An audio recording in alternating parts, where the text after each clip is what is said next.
Alors bonjour à toi Robert, donc on continue notre voyage en révolution. Oui, moi Aujourd'hui, je vais proposer donc un travail sur de la révolution à la chute de la Libye socialisante. Je vais essayer de m'y confronter dans la mesure où je connais assez bien ce pays, pour une raison très simple, c'est que mes anciens étudiants de la fac de droit de Nice sont devenus des universitaires chez eux et m'ont invité quand ils ont été en place, et que je me suis comme ça intégré un peu aux problèmes politiques de la Libye de Kadhafi, donc tu et as que écrit ce j'y ai trouvé livre des choses intéressantes. aux éditions d'Elga, voilà, qu'on présente. Audition d'Elga, j'ai essayé de le faire. Et je recommande moi aux lecteurs, non pas que je toucherai des droits d'auteur, mais ça serait bien aussi pour les éditions d'Elga, Mhm. si on pouvait en vendre quelques-uns, sur un chapitre qui s'appelle Le suicide de la Jamaïria, de la Libye révolutionnaire. Voilà, on va le montrer, le chapitre 5 ici, Voilà, un un suicide virage suicidaire. programmé et assisté largement par la France, les États-Unis, la Grande-Bretagne. Ça avait commencé en 86 avec le bombardement de Tripoli et de Benghazi. Ça s'est prolongé en créant une crainte avec l'exécution de Saddam Hussein en 2003 après l'attaque contre l'Irak. Mhm. Et il y a eu ensuite une série de compromis, comme ceux que connaissent aujourd'hui le Venezuela, Cuba et sans doute d'autres systèmes qui sont menacés d'extinction par les embargos, les sanctions, les difficultés à respirer dans un monde où je crois on a présumé des rapports de force favorables au mouvement progressiste. Je ne suis pas sûr du tout que ça soit la réalité. Il y a des collègues qui disent, et c'est encourageant si on peut dire, que les rapports de force ont changé d'ores et déjà, que le monde américain et que le monde occidental est déjà en difficulté, hein, Mhm. et sur la défensive.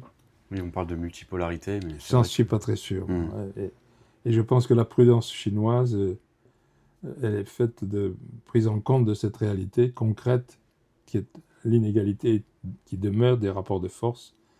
Et je pense que si les Chinois ont donné comme première échéance de l'évolution des rapports de force le centième anniversaire de la Révolution populaire, 2045. à mon avis, c'est pas pour rien. Mhm.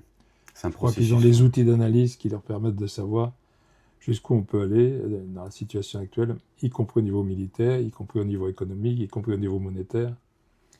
Et je pense qu'aujourd'hui, on le voit, la politique du trumpisme, c'est une politique qui vise à éliminer les systèmes opposés au capitalisme mondial par des voies qui ne sont pas tout à fait traditionnelles. On n'est plus du temps de Pinochet, on est au temps du Venezuela, Mhm. où on élimine quelques éléments, il y a quelques attentats, on étouffe, on étrangle, comme à Cuba, Mhm. comme on l'avait fait pour la Libye, Mhm. qui a été sous embargo pendant des années et des années. Et puis le régime se fragilise, se fissure, il y a la corruption, il y a les trafics, il y a les compromis, et il y a la chute. Alors, à propos de la chute de la Libye, il y a une nouvelle chute qui s'est produite récemment, il y a à peu près 2-3 mois. On évalue au 3 février l'assassinat du fils cadet de Muammar Kadhafi. Fils cadet, Saïd al-Islam Kadhafi, qui avait 53 ans, qui était le fils donc le plus jeune, qui avait fait ses études en Angleterre, à la London School Economics, qui était, qui était très connu en Occident, dans les milieux d'affaires, y compris dans les milieux artistiques, il faisait de la peinture aussi, il a fait des expositions au Québec, etc. Enfin, il était assez intégré dans le monde occidental, Mhm. et il a entraîné un petit peu son père quand dans la situation a été difficile entre 2003 et 2011. 2011, date de la chute de Kadhafi. Et il l'a entraîné sur des voies de compromis, sur des remises en cause des textes les plus révolutionnaires, sur une prudence. Mhm. Et précisément, les choses avaient à nouveau changé parce que al-Islam Kadhafi a assisté en gros à l'exécution, au meurtre de son père et à la tragédie qu'a connue la Libye depuis plus de 12 ans, 12-13 ans. Et les compromis qu'ils ont dû passer, puisqu'il en était au cœur, avec notamment les tentatives de corruption, d'achat, de trahisons diverses, par exemple le service de renseignement qui avait basculé de la Libye vers les Occidentaux, puisqu'il y a eu association de services de renseignement et donc affaiblissement et transparence du régime de protection de la Libye. Et donc la Libye s'est elle-même désarmée, politiquement, économiquement, militairement. Et c'est à Zenten, donc le 3 février, semble-t-il, dernier, que Al-Islam Kadhafi a été assassiné par un commando de 4 personnes, c'est tout ce qu'on sait d'eux, d'après les rumeurs. Il y a eu 3 gardiens, 3 protecteurs miliciens de la région de Zenten en Libye qui ont été exécutés aussi, donc il y a un certain nombre de victimes, comme pour Maduro, Ouais, au Venezuela. Ça fait penser à ça. Et s'il a été exécuté, c'est parce qu'il était candidat au présidentiel et qu'il avait une chance de gagner parce que les Libyens en subissent tellement et tellement depuis un certain nombre d'années, depuis le coup d'État contre le régime de Libye, de Kadhafi, qu'il y avait une certaine nostalgie de la situation et donc de l'ancien régime. Et juste précisons que à la suite de son assassinat, les élections qui devaient avoir lieu en avril ont été annulées. Alors il y avait 2 conférences prévues, qui ont eu lieu d'ailleurs, une en Libye, une à Paris.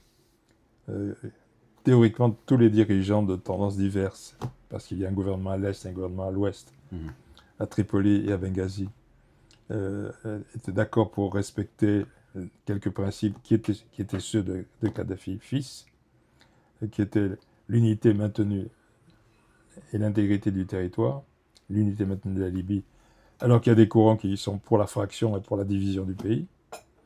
L'unité, tous les Libyens sont d'accord apparemment, et personne n'ose se dresser contre tout en pratiquant l'inverse. La souveraineté, l'indépendance, l'évacuation des forces étrangères, la non-ingérence des puissances étrangères, en sachant qu'il y a actuellement 20 000 mercenaires étrangers sur le territoire. 20 000 miliciens, mercenaires, hein, depuis les Russes en passant par les Américains, les Turcs. Il y a un foutoir dans le pays depuis tant et tant d'années, que peut-être le plus grave, comme l'ont signalé certains de mes anciens étudiants là-bas, c'est la dégradation civique des citoyens. On ne peut pas résister. Imaginons la France, qui a déjà connu beaucoup pendant Vichy, pendant la période de Vichy, la collaboration et les trafics divers. Plus de 10 ans de trafic, d'occupation, de marché noir, de tout ce qu'on veut. Et qu'est-ce qui resterait en gros d'un esprit quelconque, qu'il s'agisse du patriotisme, qu'il s'agisse du militantisme, chacun se battant pour la survie, une survie élémentaire. Et les trafiquants, bien sûr, sont ceux qui s'en sortent toujours le mieux, comme les collaborateurs pendant la guerre. Ceux qui ont construit le mur de l'Atlantique ont fait de très bonnes affaires. L'épicier du coin aussi, beaucoup mieux que, évidemment, le militant de la résistance. Alors, ces élections étaient d'autant plus réalistes qu'elles étaient parrainées par les Nations Unies, par l'ONU, qui étaient d'accord sur les principes. Tout le monde s'étant engagé à respecter les résultats de ces élections. Et donc, on aurait pu espérer que ça allait se passer correctement et que la Libye allait commencer à se reconstruire et à renaître. Ce n'est pas le cas, les élections ont été annulées. Et le parasitisme et la dégradation du pays continuent. Voilà les dernières nouvelles sur ce pays. Et je voudrais signaler une chose, moi, que je suis scandalisé par le fonctionnement des médias français. Les autres, je ne les connais pas suffisamment pour en parler. Mais quand on pense que pratiquement depuis le coup d'État de 2011 contre Kadhafi, plus aucune information ne passe officiellement sur les chaînes de télé, sur les radios françaises, très peu sur les réseaux sociaux, pratiquement rien. Hein. Moi, j'ai trouvé sur le net qu'une seule série de notes au moment de l'assassinat du fils Kadhafi, et rien d'autre, avec très peu d'informations, et simplement quelques rumeurs reproduites, c'est tout. Pas un mot alors qu'on course derrière les faits divers et qu'on s'intéresse davantage à un bateau de croisière qui a quelques problèmes pathologiques plutôt que la sorte d'un pays qui est martyrisé et qui se dégrade, exactement comme c'est le cas pour Gaza, exactement comme c'est le cas pour la Cisjordanie, pour le Liban, etc. On fait joujou comme si on était au cinéma. D'autant plus qu'il y avait une foule assez impressionnante à son enterrement. Enfin, tu l'as rappelé, il y a quand même... il avait réussi à accumuler une certaine aura, une certaine influence dans le pays. Et oui, parce que le fils Kadhafi, qui avait été très à côté de son père et qui avait pris quelques distances avec la logique du système de son père, a repris, disons, son engagement révolutionnaire. Ça se comprend. Après l'assassinat de son père, où se trouvaient d'ailleurs non pas seulement des miliciens venant de Benghazi et hostiles à Kadhafi, à sa tribu, pas seulement à Kadhafi, et à ses orientations, mais semble-t-il quelques agents français des services de renseignement qui ont certainement dû jouer un rôle. Avec l'aviation, la France a été très préoccupée d'éliminer Kadhafi, à savoir pourquoi. Alors, quelques observations préalables sur l'histoire de ce pays que j'ai essayé de comprendre. Pratiquement la Libye, jusqu'à la révolution de 69, réalisée par quelques jeunes officiers nassériens, dont Kadhafi, il n'y a jamais eu d'indépendance de ce pays. C'était d'abord une province turque, et il est resté des relations assez positives avec les Turcs, ne serait-ce que parce qu'il y avait communauté religieuse. Ensuite, il y a eu le fascisme italien, et un fascisme particulier, parce que c'est un fascisme de petits blancs. Et les Italiens qui sont arrivés en Libye, comme en Éthiopie d'ailleurs, comme en Érythrée, les Italiens, c'était des petits blancs qui ont occupé toutes les places, toutes les activités professionnelles qui se présentaient pour un minimum de développement. Le coiffeur de quartier à Tripoli, c'était un Italien. C'était pas un Libyen. Les Libyens ont été refoulés dans des fonctions très subordonnées, dans le monde rural. Toute la côte était colonisée. Les villes de l'intérieur et les campagnes étaient très peu italianisées. Un fascisme donc de petits blancs. Et quand je posais la question à mes amis libyens sur qu'est-ce que l'Italie avait apporté, ils me disaient toujours, ils répondaient ainsi, la pizza. C'est à peu près tout, ce qui est un peu limité pour une colonisation et pour un processus de civilisation. Comme ils disent. Ensuite, il y a eu, après la fin de la Deuxième Guerre mondiale, la monarchie du roi Idriss, qui était un pays inexistant parce qu'il était sous tutelle de la France, de l'Angleterre et des États-Unis. Les États-Unis pour une base militaire très importante qui était stratégique dans la région, et pour le pétrole qui représente 4% à peu près des ressources mondiales, mais qui était aussi d'une qualité très particulière. Il était particulièrement riche, paraît-il, je n'y connais rien, non, je peux rien dire, mais il était connu pour être d'une qualité supérieure. Et 4% des ressources mondiales, c'est quand même pas mal aussi. Oui. Cette monarchie n'avait aucune existence réelle, aucune souveraineté. C'était un royaume fantoche, sous tutelle. Ça aurait été un protectorat, ça aurait été exactement la même chose. C'était pas officiel, mais c'était en fait un protectorat. Et d'ailleurs, même le sud de la Libye était occupé encore par les Français, jusque dans les années 50. J'ai rencontré là-bas des vieux Libyens qui parlaient français, qui étaient tout contents de parler un petit peu français, de Cheba notamment, qui est la capitale du Sud, mais très éloigné aussi des problèmes de la Libye d'hier et d'aujourd'hui. Et puis 69, un certain nombre de jeunes officiers très influencés par le Nasser, qui avait beaucoup de prestige dans le monde arabe à cette époque-là, et par le nationalisme arabe, de jeunes officiers prennent le pouvoir, sans coup férir, sans victime, sans violence, avec les applaudissements de la population. Et Kadhafi, je voulais le dire, va avoir pendant un certain nombre d'années une vie d'applaudissements permanents. J'étais à l'université de Benghazi, où on accueillait, où les professeurs et les étudiants accueillaient avec des collègues français et étrangers. Et Kadhafi, on a attendu 3/4 d'heure de retard. Il aimait bien, d'ailleurs, le retard, pour se faire attendre. Ouais, c'est ça. Et ça a été un triomphe, parce que pendant 3/4 d'heure, montre en main, il a été applaudi. De la part des étudiants en particulier, au point que les collègues français, notamment ceux de Paris, dit c'était effarant. Ils n'avaient jamais vu une chose pareille. 3/4 d'heure d'applaudissements en continu. Ça fait mal aux mains à la fin. J'attends qu'un ministre de l'enseignement supérieur en France fasse le même exploit. Donc en 69, c'est un régime militaire, révolutionnaire, qui va prendre immédiatement deux mesures très importantes. L'expulsion des Américains de leur base, c'est pas rien à l'époque, 69, hein, quand on sait les rapports de force qui existent encore aujourd'hui. Et ensuite, nationalisation du pétrole, sans discussion, d'un coup, radicalement, dans la mesure où c'était le moyen essentiel de développement. La rente pétrolière, c'était une nécessité parce qu'il n'y avait pas le choix, il n'y avait rien. La monarchie libyenne n'était rien, économiquement zéro.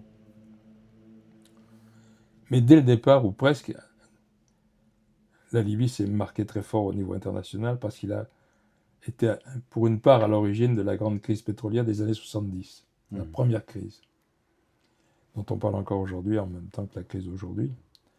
Et ça, je crois qu'il était sûr que le régime libyen de Kadhafi n'allait jamais pouvoir être pardonné. C'est pas possible. Il a fait perdre des milliards de dollars aux compagnies pétrolières. Je crois que ça se paye cher.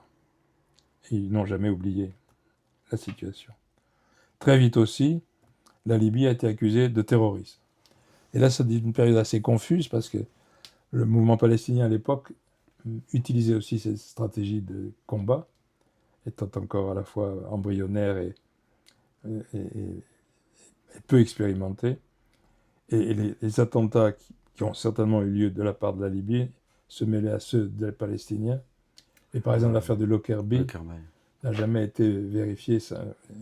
J'avais travaillé ça sur un dossier qu'on m'avait demandé de faire au plan juridique. Il n'y a jamais eu de preuve. Au contraire, c'est une tendance palestinienne qui s'était manifestée dans cet attentat de l'avion qui est tombé en Écosse. Et donc ça crée quand même néanmoins une image de Kadhafi comme agent terroriste international.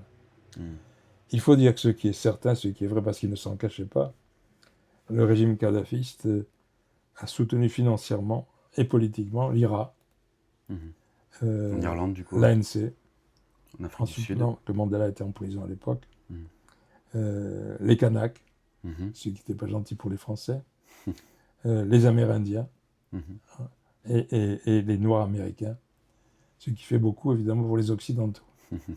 Ils avaient vraiment choisi tous ceux qui étaient les plus faibles, mais qui étaient liés, je crois, au projet libyen.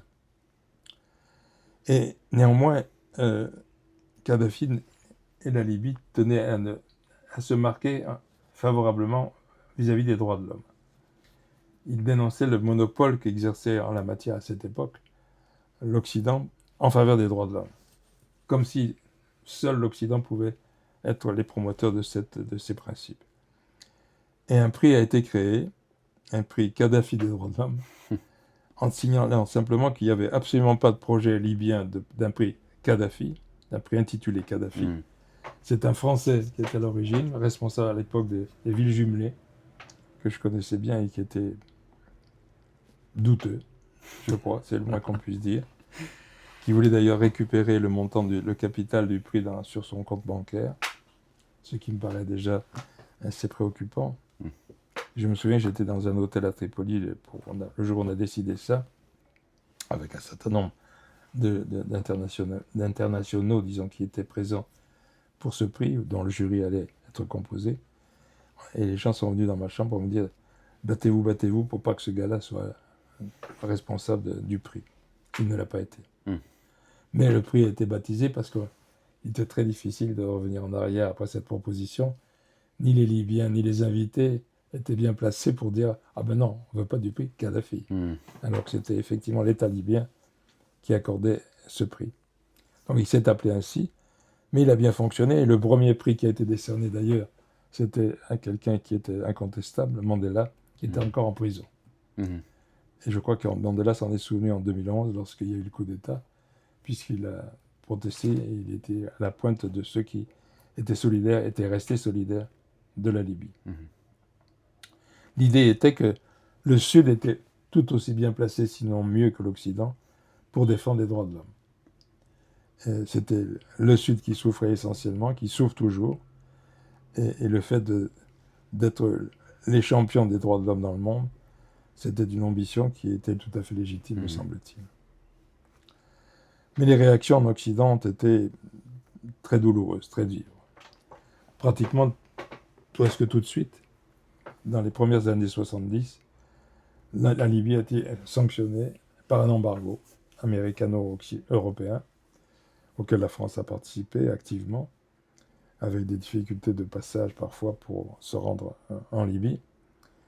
Et il s'agissait d'asphyxier l'économie libyenne, de lui rendre son pétrole à vendre difficile, de ne pas lui permettre d'importer alors qu'il en avait les moyens, et en essayant de l'isoler aussi de l'Afrique et du monde arabe. C'était les deux objectifs. D'autant que les Libyens étaient à l'offensive, par exemple. Ils ont été les premiers, Kadhafi avait les moyens, ils ont été les premiers à organiser des visioconférences avec les mouvements américano-africains, ce qui était quand même à l'époque une technique peu utilisée, très coûteuse, par-delà l'Atlantique, et qui a frappé aussi les Occidentaux, parce qu'en gros, l'idée de Kadhafi, c'est je vais employer les outils occidentaux, puisque j'en ai les moyens, mais contre l'Occident. Ça non plus, ça ne se pardonne pas. À la limite, on peut accepter que les pauvres se battent contre les riches, mais pas que des riches se battent contre d'autres riches. Ceux-là, on les élimine au maximum. Et donc, la Libye a dû subir un embargo extrêmement sévère, extrêmement difficile, dont ont simplement profité les voisins, notamment tunisiens. Parce qu'il y avait plus donc de difficultés, il y avait beaucoup de difficultés internes, et les Tunisiens s'étaient installés, il y en avait des quantités à la frontière qui passaient avec des voitures truquées, avec des énormes réservoirs sous les voitures particulières ou dans les camions, pour aller acheter pas cher du pétrole en Libye et les revendre en Tunisie cher. Et ça a circulé pendant des années comme ça, pendant tout l'embargo, et les Tunisiens étaient ravis. C'est une tradition tunisienne parfois aussi. Ils étaient ravis de pouvoir profiter de cet embargo de leurs frères voisins libyens. Et comme Cuba, comme la Corée du Nord, comme l'Iran, etc., la Libye a donc particulièrement souffert, bien que très vite la Libye soit devenue le pays le plus confortable d'Afrique. La rente pétrolière a été très, très efficace. Il y a eu une quantité de réalisations très importante, on en parlera tout à l'heure, dans quelques minutes, qui a changé la vie des Libyens. Et les Libyens ont vécu un peu comme des bourgeois de l'Afrique. Mais avec quelques inconvénients. Par exemple, parce qu'on n'a pas vu se constituer une classe de travailleurs urbains et industriels en Libye. Ils se faisaient livrer tout clé en main, par exemple par des Sud-Coréens, par des entreprises sud-coréennes, qui montaient tout en quelques jours. Il suffisait de payer, ça ne gênait pas l'économie libyenne. Mais ça gênait quelque chose, c'est que tout l'appareil politique libyen était fait d'employés et de fonctionnaires, qui d'ailleurs n'avaient pas une capacité de travail féroce. Il y avait un bâtiment qui était le CNRS de la Libye, un énorme bâtiment avec tout ce qu'on peut imaginer à l'intérieur, des dizaines de bureaux, tous les moyens possibles et imaginables, au niveau bibliothèque par exemple, ce que j'ai vu. Mais quand j'ai visité ce bâtiment, où on m'avait invité, je suis passé devant une série de bureaux, tous vides, portes ouvertes, portes vides. Et puis, plein de collègues ensemble dans un bureau en fin de couloir, en train de prendre le thé. Et visiblement, c'était une activité très importante dans la journée. Et c'était vrai sur les chantiers, c'était vrai à peu près partout. Et je pense que ça a nui, je pense, non pas à l'économie libyenne, elle avait tous les moyens pour s'en passer, mais ça a beaucoup nui, je crois, à toute conscience sociale de la réalité. Il n'y avait que des cadres, en gros, en Libye. C'est une société de classe moyenne qui s'est élevée progressivement et qui a posé ensuite un certain nombre de problèmes, comme ça se passe dans beaucoup de pays dits socialistes ou dits d'orientation socialiste. Jamais on a, à ma connaissance, travaillé sur cette question. Une révolution fabrique des petits bourgeois qui veulent vivre comme des bourgeois, si possible grands, et qui du coup se retournent contre le système qui les a nourris et qui leur a permis. Parce que mes collègues et profs étaient souvent d'une origine très modeste. Ils devenaient profs d'université. Certains ont voulu se spécialiser dans le monde des affaires, de surcroît. J'en vois un particulièrement quand je pense à ça, le dernier dîner que j'ai fait avec lui à Tripoli, il me parlait des handicaps que subissait la création d'entreprises, la possibilité de faire des affaires avec des pays voisins, etc. Et donc, il y avait une autre conscience que c'était sûrement pas. C'était une conscience de classe naissante, mais d'une classe bourgeoise, fabriquée par le socialisme.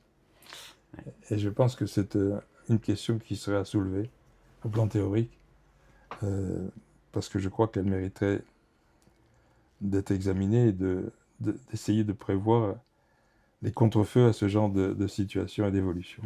Et quelles caractéristiques alors le socialisme libyen, parce que tu disais que c'était une révolution impulsée par des nationalistes arabes, et alors le caractère socialiste de cette Libye, difficile à Le socialisme, caractériser. les moyens de production avaient été collectivisés, Oui, c'est ça, ouais.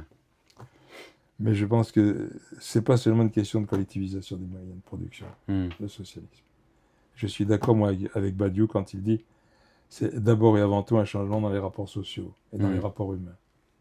Et là, ça, c'était c'est pas le le cas. résultat, ça doit être le résultat de la dénationalisation ou de la collectivisation. Mais quand ça l'est pas, c'est simplement un problème technique. Et je crois que dans les démocraties populaires que j'ai assez bien connues aussi à un moment donné,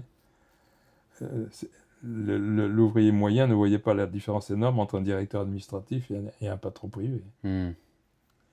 Et les relations entre eux, d'ailleurs, étaient si ce n'est qu'il y avait une sorte d'indulgence et d'indifférence relative des directions d'entreprise. Parce qu'il n'y avait pas de grève, mais parce que les employeurs cédaient tout de suite. Ils n'en avaient rien à faire, ou presque. Ils disaient c'est une obligation, ils la réclament, c'est la classe ouvrière. C'est une bonne façon d'avoir la vie tranquille. Et de ne pas se battre, y compris quand c'était légitime. Je crois que c'est donc... sur ce terrain, l'autogestion est certainement plus efficace. Donner aux travailleurs eux-mêmes la responsabilité de leur entreprise. Mais alors, ça pose d'autres problèmes. Moi, j'avoue que j'avais suivi un stage d'1 mois à Belgrade au moment de l'autogestion. Et j'avoue que j'ai rien compris. Ça n'avait pas l'air une mince affaire. Je ne voyais pas comment ça marchait. C'était des universitaires qui s'étaient formés aux États-Unis, puisqu'ils étaient en rupture avec les soviétiques. Et donc, c'était assez curieux. Ils avaient une culture anglo-saxonne qu'ils avaient acquis à l'étranger comme étudiants. Ils étaient devenus profs d'université, ils faisaient des stages sur l'autogestion. Je ne suis pas sûr qu'ils maîtrisaient totalement la question, mais je suis sûr que je n'ai pas compris grand-chose à ce qu'ils voulaient m'enseigner. C'était sympathique et difficile à maîtriser intellectuellement. Je ne suis pas sûr d'ailleurs qu'il y ait eu beaucoup de travaux très sophistiqués sur l'autogestion. Du moins, c'est ce que je crois. Dans ma bibliothèque, je n'ai pas grand-chose à ce sujet. Peut-être que j'ai loupé des choses que j'aurais dû lire. Alors, pourquoi cette hostilité très forte, efficace contre la Libye? Là, je crois que c'est pour une raison aussi très importante. Toutes les tentatives de solidarité internationale que la Libye, que Kadhafi voulait fonder, ont échoué. Il a d'abord essayé l'union des peuples arabes. Il y a eu même des unions officiellement signées, conclues avec l'Algérie, avec le Maroc, avec l'Égypte. Ça n'a pas marché, ça a éclaté au bout de quelques mois, sans être devenu effectif. Ensuite, il s'est tourné vers l'Afrique subsaharienne. Ça a mieux marché parce qu'il avait beaucoup de moyens et que ça intéressait beaucoup un certain nombre de pays très en difficulté, notamment les pays du Sahel. Je sais qu'il y avait beaucoup de liaisons entre le Burkina de Sankara et la Libye, mais discutant avec des collègues du Burkina, ils me disaient mais nous, on ne peut pas comparer, on n'a rien par rapport à la Libye. Ils ont le pétrole, ils ont la rente pétrolière, nous, on n'a aucune rente d'aucune sorte. Et donc, il y avait un problème de décalage de niveau de développement et de capacité de développement tel que c'était quand même difficile de réunir des pays aussi différents. Donc ça a marché tant bien que mal, pas suffisamment pour que ça soit efficace. Mais il y avait ce projet, ils voulaient une Union africaine, un pan-Afrique, c'était les idées de Nkrumah qui revenaient par le biais de Kadhafi, mais ça n'a pas marché. Il a aussi tenté le coup avec les Occidentaux, avec les mouvements occidentaux. Et là, pas pour ma surprise, mais j'ai constaté l'échec assez complet, non pas des mouvements révolutionnaires actifs comme l'IRA, etc., mais avec la gauche française, par exemple, pas d'écho. Et alors là, je me suis posé la question, pourquoi? Il y a eu des approches. On a organisé ensemble, Libyens et quelques éléments de gauche française, des colloques à Paris en essayant d'inviter des délégués des partis de gauche. Ça a donné des choses moyennes. On avait fait marxisme et livre vert, par exemple, à plusieurs reprises, permettant d'avancer de manière parallèle et éventuellement interdépendante ensemble, mais il n'y a pas eu grand-chose, notamment pas de participation officielle. Quelques, par exemple, communistes sont venus, mais sans aller au-delà d'une non-représentativité assez manifeste, dont la mienne, avec évidemment des différences. Le marxisme et le livre vert, ce n'était pas tout à fait la même chose, mais il y avait quand même toute une série d'éléments. Et moi, j'en ai tiré la conclusion que on est des provincialistes à l'échelle universelle. Les Occidentaux sont tellement habitués à dominer le monde, je pense, que la gauche y compris, pas seulement les milieux conservateurs, sont des provincialistes.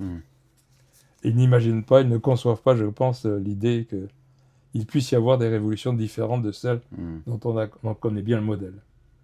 Que ce soit la révolution bolchevique ou la révolution française. Ça ne me paraît pas suffisant pour être universel. Et pourtant, on n'a pas cessé de répéter que nos valeurs sont universelles. Ça, c'est encore un autre problème à mettre à la poubelle. Parce qu'il n'y a rien d'universel, et tout est universel en même temps. Donc là-dessus, il faudrait aussi travailler d'une autre façon. J'ai vu d'ailleurs que très récemment, on vient de créer des médailles, je ne sais pas si tu as vu, des médailles qui représentent le génie de la Bastille. Ah non, j'ai pas vu ça. Symbole républicain, j'ai entendu ça. En se souvenant que le génie de la Bastille, il a été édifié à Paris sous la monarchie de Juillet, avec non pas une femme comme elle était représentée depuis la Révolution française, qui était républicaine, avec le bonnet phrygien, etc., mais par un homme sans bonnet phrygien. Et c'est pas un hasard, parce que c'était le symbole du génie de la Bastille sous la monarchie de Juillet. Ah oui. Et on dit aujourd'hui qu'elle est républicaine, c'est un symbole républicain. Pas du tout. C'est rien à voir. Et je crois que l'histoire a besoin d'être corrigée aussi, y compris par nos fabricants de médailles. Oui, comme la Révolution française a été récupérée par les Girondins. C'est toujours pareil. La monarchie de Juillet, c'est encore mieux. Oui. Et qu'on la récupère aujourd'hui, qu'on récupère la monarchie de Juillet en la qualifiant de républicaine, il y a quelques confusions. Bon, c'est comme ça. Et donc, moi, j'ai vu des réticences se manifester. D'abord parce que la Libye était musulmane et que ça avait bien marché de dire que Kadhafi était un intégriste islamiste. Ah, déjà. Ça se disait couramment, alors que ce que j'ai su, c'est des sujets difficiles, mais que les prisons étaient remplies de plusieurs milliers d'islamistes. Et on m'a dit là-bas que c'était la seule opposition réelle, c'était les islamistes.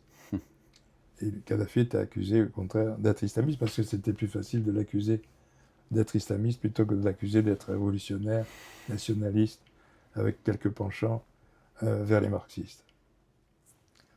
On peut ajouter aussi que la question qui se pose à propos de la Libye, qui a fait, je crois, une vraie révolution, on va en terminer par cela. Est-ce que c'était une vraie révolution? Et une vraie révolution de tendance socialiste? Je crois oui. C'est que les rapports de force ne permettaient pas le succès de cette révolution, pas plus que beaucoup d'autres. Au niveau international? Au niveau international. Oui, ça... Si par exemple la Libye avait des moyens équivalents avec beaucoup de pays occidentaux et pouvait rivaliser dans certaines méthodes à employer, il ne pouvait pas rivaliser avec la qualité, la qualification des cadres par exemple, donc avec la productivité, l'efficacité, l'intelligence théorique, etc. C'était pas possible. On sortait d'un vide presque complet. C'était pas de la faute des Libyens. C'était la faute de la colonisation, c'était la faute de la guerre, c'était la faute du régime monarchiste, mais pas de la faute des Libyens eux-mêmes. Mais c'était comme ça. Ça a été la même chose pour l'Irak, ça a été la même chose pour Nasser, ça a été la même chose pour Cuba. Mm. C'est pas avec la canne à sucre qu'on peut faire la révolution universelle, hein. Et sans l'Union soviétique et sans le pétrole russe, il n'y aurait pas eu de Cuba. Mm. Ça n'aurait pas duré longtemps, du moins. La Côte d'Ivoire, qui s'était lancée sur une social-démocratie de gauche avec Laurent Gbagbo, ne pouvait pas résister à toutes les pressions, y compris militaires, de la France. Et donc il a été bousculé par Ouattara, qui est toujours au pouvoir actuellement à Abidjan. Parce que c'était le monde de l'argent, le monde des affaires, le monde des grandes sociétés qui sont implantées là-bas, y compris ceux qui sont les plus redoutables en France encore. C'est aussi l'incapacité de réagir habilement. Je crois que c'est aussi un problème. Face aux entreprises d'un Sarkozy, par exemple, et des services spéciaux américains, français, etc. J'imagine, moi, de ce que je connais des cadres supérieurs libyens, de l'État libyen de l'époque de Kadhafi, c'est difficile à dire, mais ce n'était pas un personnel de qualité personnelle, individuelle.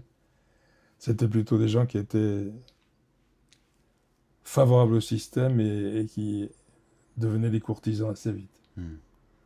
Et les courtisans, pour une révolution, je crois que c'est pire que tout.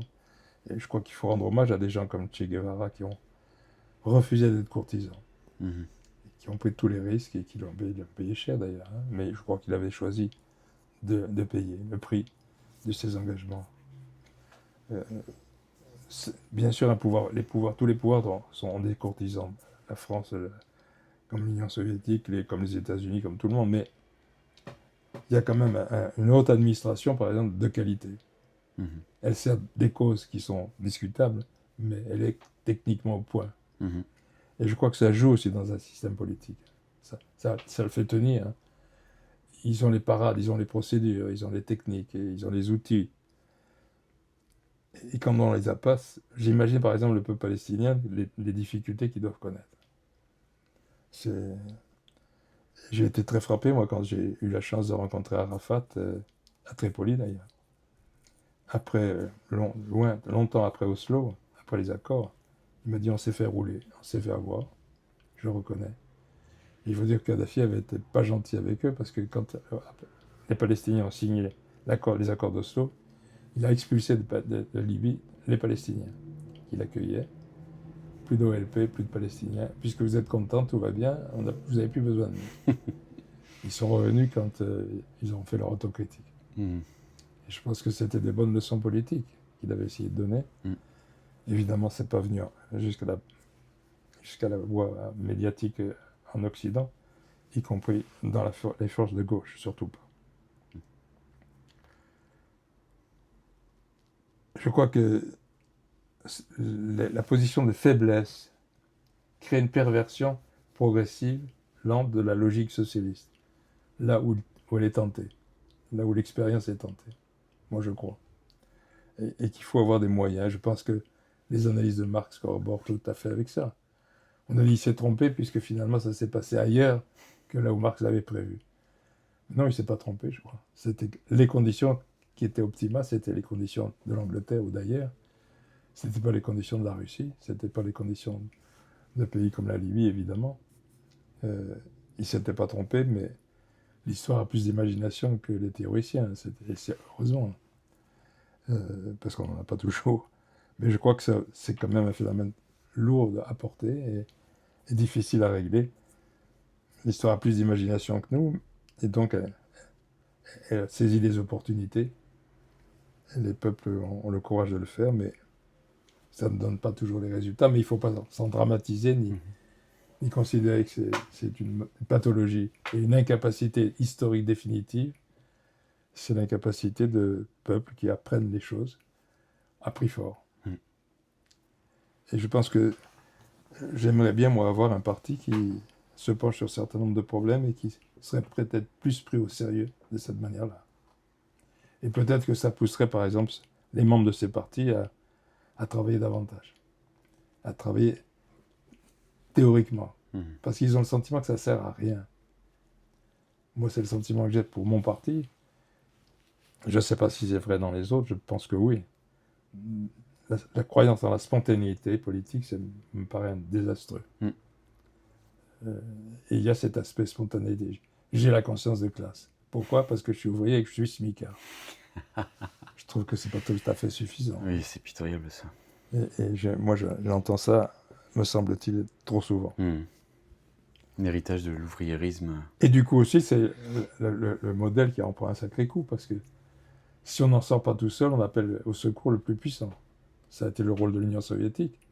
Sans l'Union soviétique, dès 86, par exemple, la Libye aurait été liquidée. Parce qu'en 86, Tripoli et Benghazi ont été bombardés. Une des filles de Kadhafi a été tuée dans les ruines de sa résidence personnelle, que j'ai visitée, qui s'est transformée en ruine, monument historique, que les visiteurs étrangers venaient visiter. Parce qu'il n'a pas reconstruit la maison qu'il habitait. Sa fille est morte. Et je lui ai posé la question, qu'est-ce qu'il pense de ce bombardement? Et il m'a répondu, ce qu'il a écrit d'ailleurs dans un de ses bouquins, je ne sais pas si les Occidentaux sont fous de nature, ou bien si c'est parce qu'ils ont trop de pouvoir qu'ils sont devenus fous. Et la deuxième remarque ne me paraît pas négligeable, surtout quand on connaît les trompistes et autres Milei aujourd'hui. Alors je terminerai par l'idée de, est-ce que c'était une vraie révolution? Parce que je ne suis pas sûr qu'on en soit tout à fait convaincu aujourd'hui encore.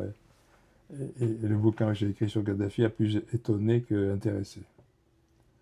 Je crois que c'en était une vraie, et qu'il faut s'habituer, de plus en plus d'ailleurs, à ce qu'il y ait des révolutions exotiques, pour nous.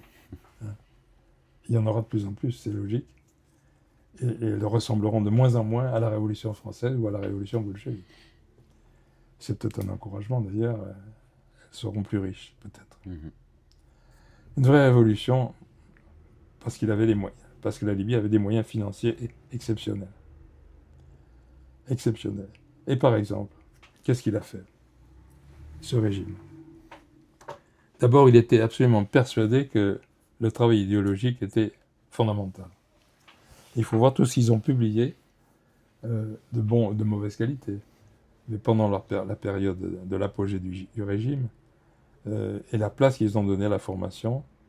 J'en avais pas mal dans ma bibliothèque, et j'en ai encore. Ça ne valait pas toujours le coup de se polariser, mais c'était des tentatives intéressantes, avec notamment une recherche sur comment on peut faire une sorte de théorie syncrétiste entre le marxisme et l'islam. Et c'était très intéressant. Certains philosophes français ou spécialistes de l'islam français de la grande époque ont tenté le coup. Et c'était intéressant. Mais la Libye a repris cette tentative et il ne s'était pas trompé en disant de toute façon c'est capital. Et il ne faisait pas joujou avec donc, la théorie et l'idéologie, il en faisait une vertu fondamentale. La nécessité aussi de récupérer les moyens de production. Alors là aussi, il y a eu des débats parce que, en principe, les choses étaient simples. La devise, c'était par exemple, l'appartement, le logement appartient à celui qui l'habite. C'était une devise qui était placardée, etc. Parce que c'est comme ça que ça s'est passé, par exemple. Pour l'appropriation du domicile, les Libyens, au moment de la monarchie, avaient du mal à se loger. Il a déjà consacré tous ceux qui étaient logés quelque part, ça devenait propriétaire, à titre personnel.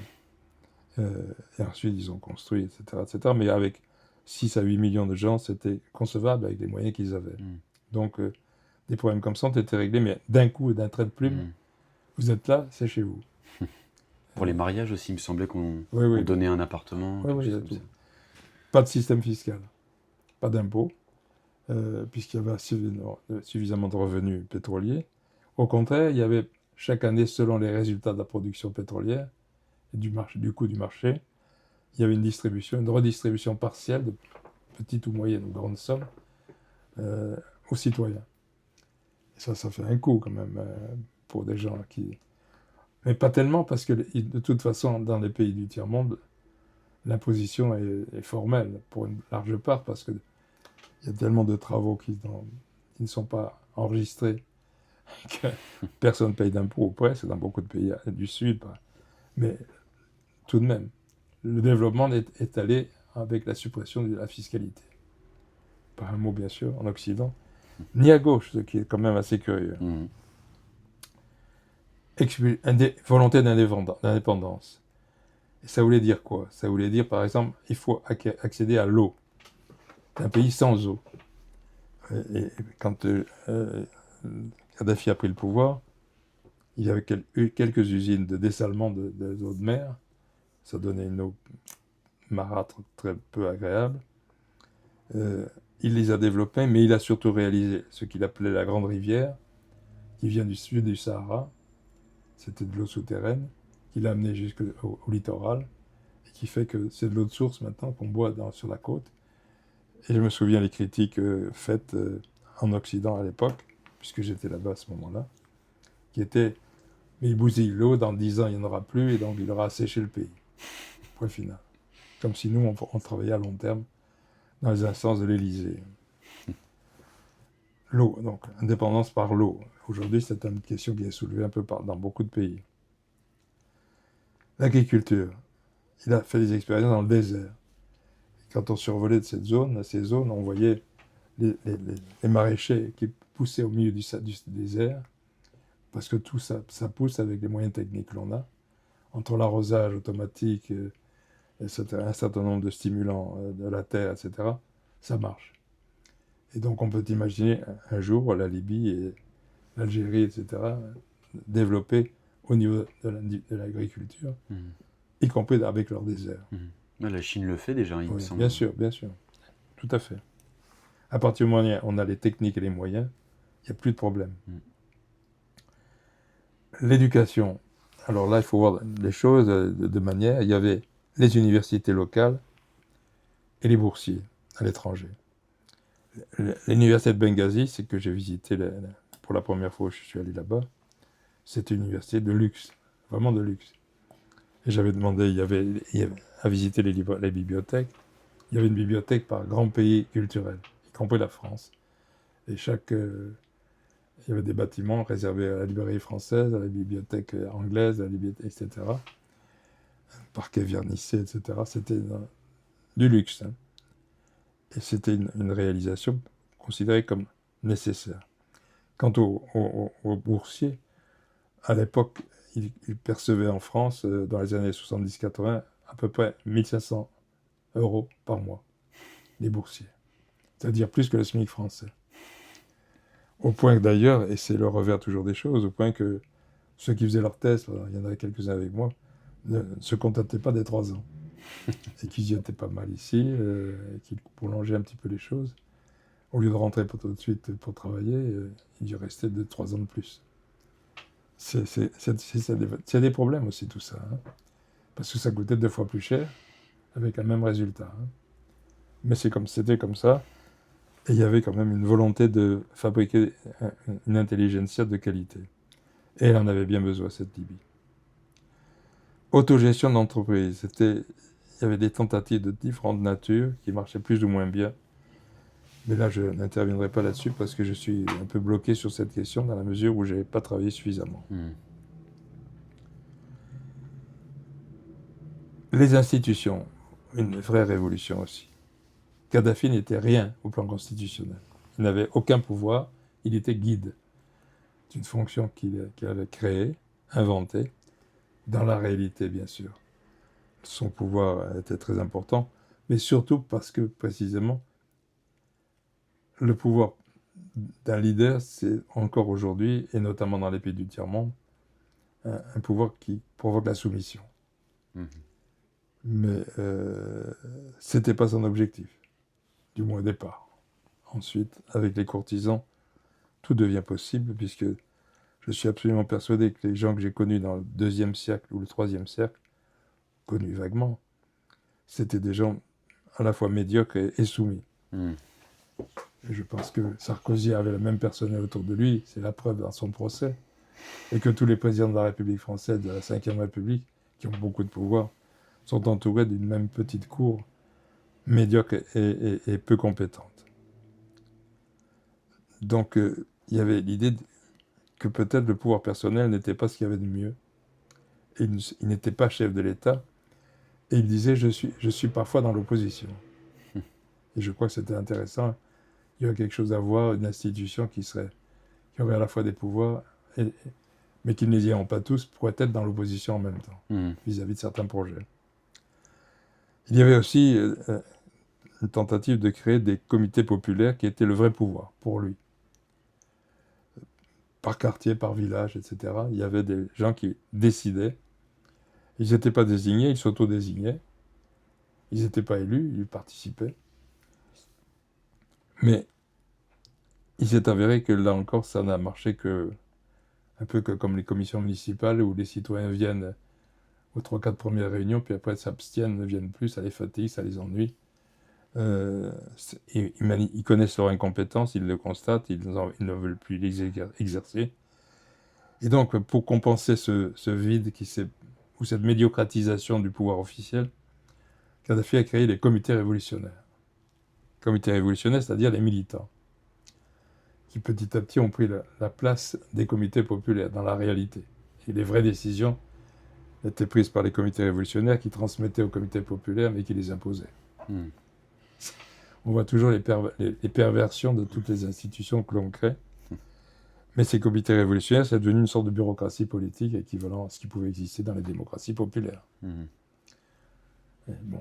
Et on recommence. Et on recommence les problèmes difficiles. D'autant que cette société libyenne est une société tribale. Et que ça ajoutait aux contradictions internes qui se manifestaient socialement, politiquement, etc., institutionnellement. Il y avait aussi les contradictions tribales. Et un stock de tribus qui étaient traditionnellement réservées les unes vis-à-vis des autres, voire hostiles, par tradition, depuis des siècles. Et Kadhafi est resté au pouvoir 42 ans, notamment parce qu'il appartenait à une petite tribu, qui n'était pas hégémonique, qui ne jouait pas un rôle hégémonique dans le pays depuis jamais, et qui avait donc des positions d'arbitrage possibles. Et un arbitrage, c'est pas une décision qui s'impose. L'arbitrage, ça se négocie. Et donc Kadhafi avait un pouvoir de négociation par son appartenance à une tribu très minoritaire. Jamais on n'a entendu parler de ça en Occident. Et quand je pense à la Côte d'Ivoire où il y a 60 tribus, j'imagine donc les problèmes qui sont à inventer, les recettes qui sont à inventer. Et ce n'est pas un professeur de droit constitutionnel français qui va apprendre quelque chose à une société qui a 60 tribus. Par exemple, je pense à la corruption en Afrique, j'avais réfléchi là-dessus quand j'étais en Afrique, en Côte d'Ivoire, avec des collègues. Le ministre qui est corrompu parce qu'il détourne de l'argent pour sa tribu. C'est pas un corrompu pour sa tribu.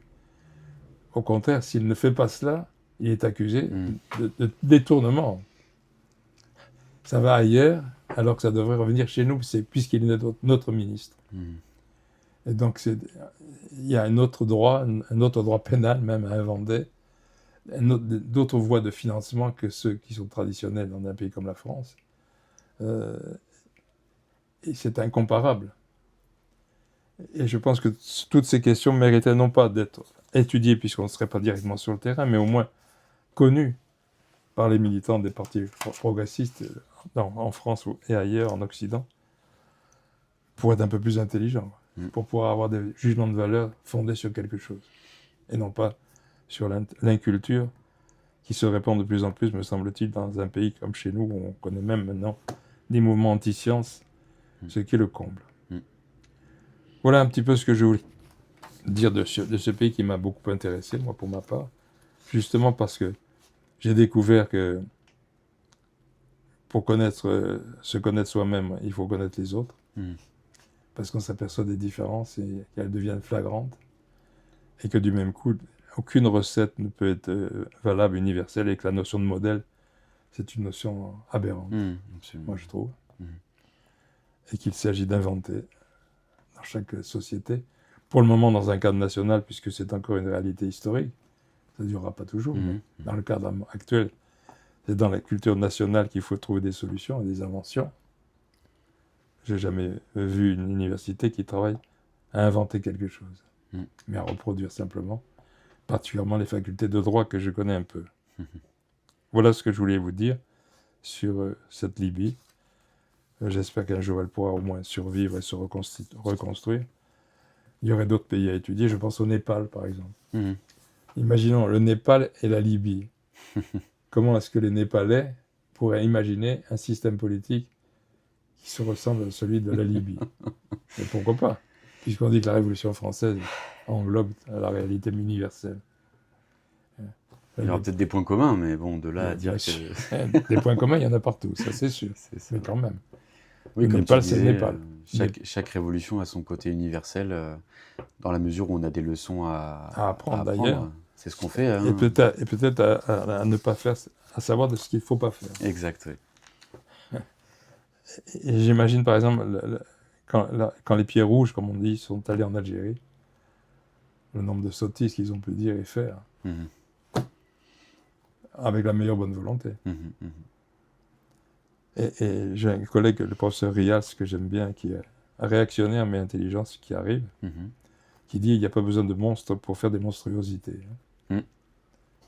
Je trouve que Ah oui, on peut être très bien en intentionné. matière politique, ça fonctionne tout à fait. Ah oui, clairement. Voilà.